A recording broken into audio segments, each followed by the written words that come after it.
Video kali ini kita akan sama-sama praktek cara melakukan scan malware menggunakan plugin pada website WordPress. Nah, sebetulnya ada beberapa pluginnya yang biasa kita gunakan, namun pada video kali ini kita akan menggunakan plugin anti malware dari Eli ini ya, teman-teman. Nah, hal yang pertama yang harus kita lakukan adalah pastikan pluginnya sudah diinstal dan sudah dilakukan aktivasi ya. Nah, ini pluginnya versi yang gratisan ya teman-teman, tidak ada versi yang berbayarnya. Sejak saat video ini di-publish ini masih gratis ya. Kita hanya perlu melakukan aktivasi ya pada plugin tersebut. Nah, ini saya sudah melakukan aktivasi ya, sudah saya aktifkan. Nah, kemudian kita ke bagian settingannya. Nah, ini di sidebar sebelah kiri ada bagian anti malware. Nah, ini kita klik, kita ke bagian scan setting ya, teman-teman. Nah, ini adalah tampilan saat pertama kali plugin ini dipasang dan plugin ini diaktifkan ya. Nah, ini fitur-fiturnya itu masih belum bisa kita gunakan ya, masih sangat terbatas. Nah, yang bisa kita gunakan itu adalah potensial ya, ancaman yang berpotensi ya. Nah, untuk melakukan aktivasi kita geser ke sebelah kanan. Nah, kita klik aja get free key-nya, nanti akan ada form ya yang harus kita isi ya teman-teman. Nah, ini kalau sudah terisi otomatis biasanya itu mengikuti berdasarkan user yang kita gunakan untuk login pada website. Nah, jika sudah kita klik tombol register now ya, kita klik.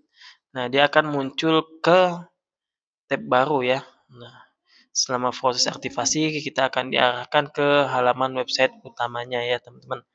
Nah, ini bisa kita abaikan sebenarnya ya, tapi kalau teman-teman penasaran pengen baca-baca bisa lihat aja di websitenya ini ya teman-teman.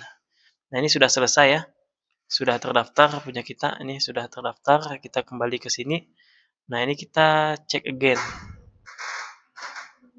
Nah, kita cek, nah ini sudah teraktivasi ya, get free key-nya juga sudah tidak ada. Nah, ini setiap kali ada pembaruan nanti akan ada yang harus di-download ya teman-teman. Nah, ini di-download aja. Nah, ini sudah berhasil download ya, ada tombol OK-nya seperti kita okekan saja.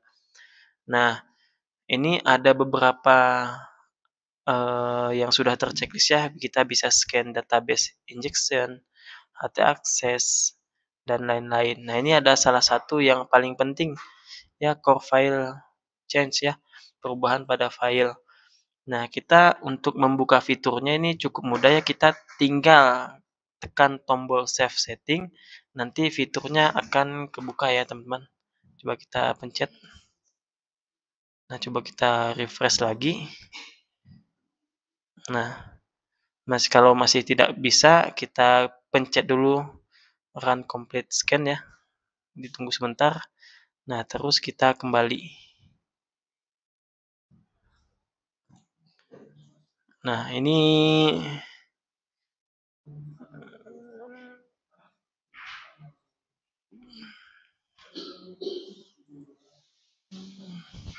masih loading ya, mungkin barangkali habis loading bisa kebuka. Nah, biasanya walaupun ini tidak terbuka ya, biasanya harus scan dulu beberapa kali, nanti dia baru kebuka ya teman-teman. Nah, nanti coba di refresh aja. Nah, ini ternyata harus dipencet dulu tombol yang tadi ya, yang merah di sini baru kebuka dia ya, buat nge-trigger fiturnya agar terbuka. Nah, mungkin kedepannya cara ini belum tentu berhasil ya teman-teman, bisa coba-coba aja. Nah, ada beberapa hal yang harus kita perhatikan ya sebelum melakukan scan. Kita harus tahu dulu nih apa yang harus kita scan ya. Nah, ini ada beberapa pilihan ya teman-teman. Nah, teman-teman bisa scan semua ya, di checklist semua. Kalaupun teman-teman ragu mau bagian mana saja yang harus kita scan ya. Nah, khususnya di bagian file sebelah sini ya teman-teman. Nah, ini di bagian public HTML, jika di checklist nanti dia akan scan semuanya. Nah, tapi kalau teman-teman pengen nge-scan bagian tertentu, misalkan di folder WP include, nah ini di checklist aja nih WP include-nya. Nah, kalau semua ya di checklist aja semua, ataupun di unchecklist semua nanti dia akan nge-scan semuanya ya. Nah, mengikuti bawaan settingannya. Nah, biasanya kalau teman-teman pengen nge-scan plugin-nya aja gitu misalkan. Nah, ini di WP Konten ya bisa di-checklist. Nah, kita bisa scan di bagian plugin. Ataupun pengen scan di bagian tema, di-checklist aja. Tapi saran saya, semuanya saja ya di-scan ya teman-teman. Nah, seperti itu. Nah, kemudian, untuk proses scan ini teman-teman pastikan internetnya stabil ya. Internetnya stabil dan tidak boleh menutup tab saat melakukan scan ya. Nah, ini biasanya proses scan cukup lama ya, tergantung besar atau kecilnya ukuran website. Nah, kalau teman-teman menggunakan, isi media yang banyak, fotonya yang banyak ya di media ataupun pluginnya banyak yang digunakan, maka prosesnya juga akan lama. Nah, makanya kalau teman-teman misalkan pengen scan satu per satu biar cepat, nah silahkan ya pilih misalkan di-upload-nya aja, di-scan. Nah, seperti itu. Nah, jika selama proses scan itu berlangsung ya, teman-teman misalkan kita checklist, kemudian kita save ya, setelah kita pilih settingannya, kemudian kita run ya, kita running. Nah, selama proses scan biasanya, file-file mencurigakan atau file-file ancaman ataupun file WordPress yang telah berubah isinya nanti akan muncul di list-nya di bagian bawah sini. Akan muncul file-filenya, akan muncul folder-foldernya juga.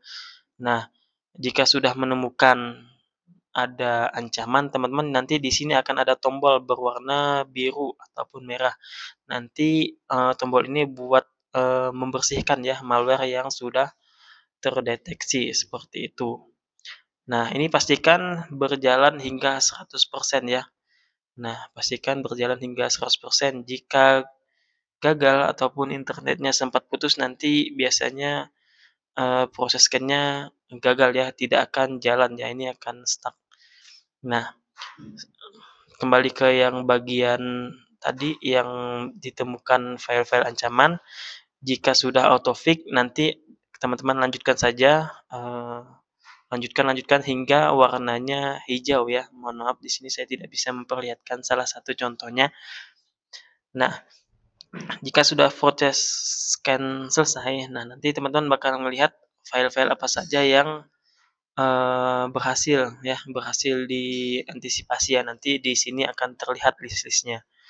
Nah, ini jika kita balikin ke halaman scan setting, nah nanti ini hasilnya juga akan, apa ya, minta ulang dari awal ya. Nah, seperti itu. Nah, salah satu fitur penting juga pada plugin anti malware ini kita bisa lihat di, bagian firewall ya, teman-teman. Teman-teman bisa mengatur apa saja yang perlu diaktifkan ya. Nah, ini sebaiknya teman-teman rekomendasi semuanya, bagian sini jika bisa diaktifkan, diaktifkan saja ya sehingga hijau seperti ini. Misalkan kita bagian blok XML RPC ya, di sini kita aktifkan ya. Nah, ini hingga hijau, nah mmm,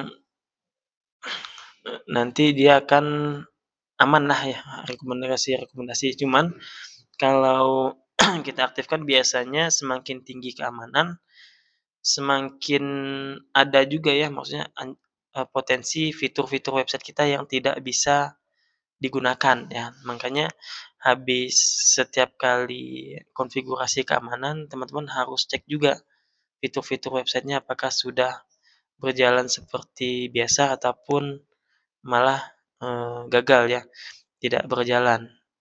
Nah mungkin, sekian ya yang dapat saya sampaikan mudah-mudahannya bermanfaat. Wassalamualaikum warahmatullahi wabarakatuh.